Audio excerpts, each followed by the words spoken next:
за изменување, дополнување на Законот за заштита на сведоци, имаше и дискусија и рековме дека тие закони, како што беа неколку закони од минатиот период за кои што сме поднесле предлог, сме ги дебатирале, се сложуваме да одат во скратена постапка, затоа што дебата околу тие прашања имало. Овие другиве група на закони, кои се однесуваат од сферата на финансиите, социјалната заштита,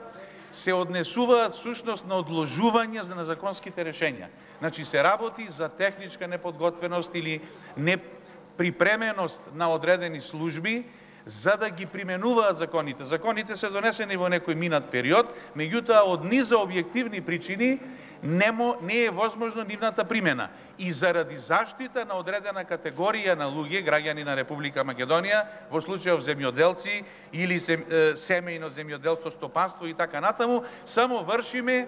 одложување на датумот на примената за да се овозможи примената на законот. Инаку, сакам да ве убедам дека ние како пратеничка група сме апсолутно против разгледување на закони во скратена постапка, затоа што не мислиме дека скратената постапка е забрзување на донесувањето на законот, меѓутоа имајте во предвид дека овие закони се донесени од страна на минатото парламентарно мнозинство, не се создале во меѓувреме услови од минатата влада за нивно спроведување и заради тоа излегуваме во пресрет на барањата на одредени категории граѓани, само за да се овозможи нивна практична примена и имплементација во наредниот период.